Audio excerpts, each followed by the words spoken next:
दिनांक 25 जूनपासून खऱ्या अर्थाने आषाढी वारी सोहळ्याची सुरुवात होते। ज्येष्ठ वद्य अष्टमीला म्हणजे दिनांक 29 जूनला संतश्रेष्ठ ज्ञानेश्वर महाराजांचं प्रस्थान पंढरपूरकडे होतं। 28 तारखेला ज्ञानोबाराय महाराजांचे अश्व जे शितोळे सरकारांच्या अंकली क्षेत्रावरून पायी येतात त्यांचा प्रवेश 28 तारखेला होईल आणि 29ला प्रस्थान सोहळा असेल।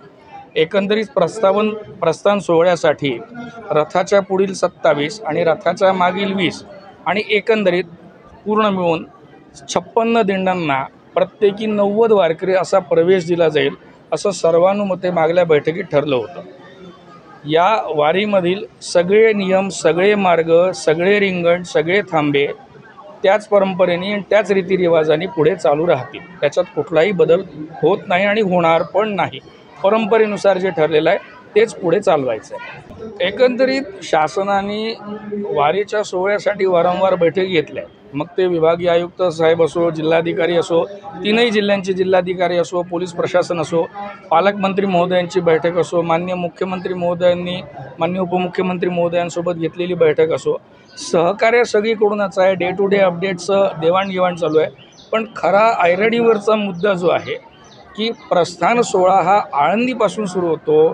ज्ञानेश्वर महाराजांच्या इंद्रायणीला साक्ष ठेवून हा सोहळा सुरू होतो आणि एकंदरीत या 4-5 दिवसांमध्ये इंद्रायणी फेसाळलेली आहे, तिच्यात केमिकलचा वाढता प्रभाव, ती वाहणारी दुर्गंधी, याच्यावर खरंच सरकारने जातीने लक्ष दिलं पाहिजे। सध्या इंद्रायणीची परिस्थिती पाहता हे दुर्भिक्ष आहे आणि यावरून कुठेतरी पुनश्च शासनाची संवेदनशीलता लोप पावली आहे का, ही चिंतेची बाब वाटते। याहीवर आपण परत प्रशासनाशी संपर्क केलेला आहे, सगळं सरकार यंत्रणा आपल्यासोबत आहे, परंतु तरी कुठेतरी मनात एक दडपण आहे की पुनश्च एकदा काहीतरी चुकी व्हावी, ढिसाळपणा व्हावा आणि परत एकदा इंद्रायणी दूषित व्हावी।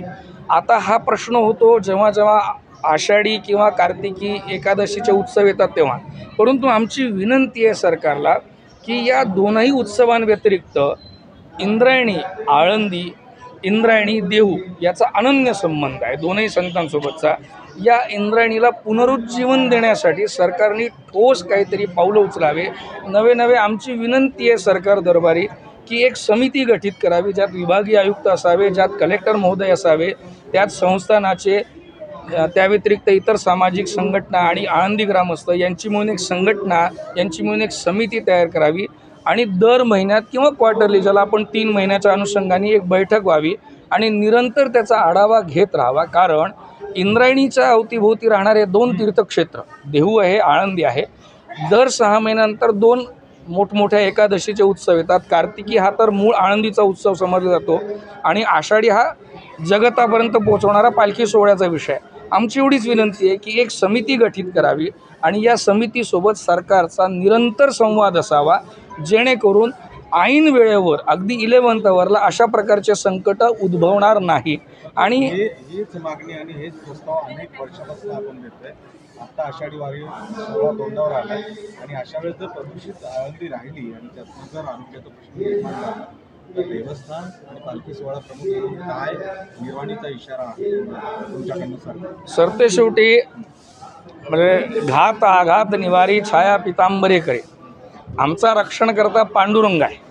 अहो, ज्या ज्ञानोबाराय महाराजांची संजीवन समाधी इथे आळंदीला आहे, त्या ज्ञानोबाराय महाराजांना दरवर्षी भेटायला पांडुरंग येतात।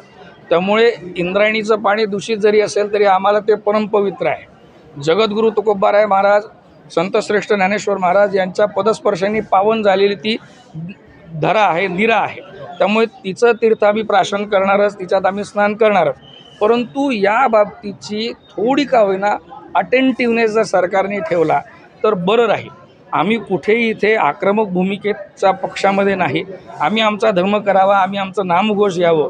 परंतु वारंवार जर समजा शासन व्यवस्था, अधिकारी व्यवस्था, तत्सम डिपार्टमेंट जर समजा याच्यावरती जागृत होत नसतील तर वारकरी संतांनी सांगितलेल्याच नियमानुसार कुठेतरी आम्हालासुद्धा आवाज उठवावा लागेल, काहीतरी क्रिया करावी लागेल।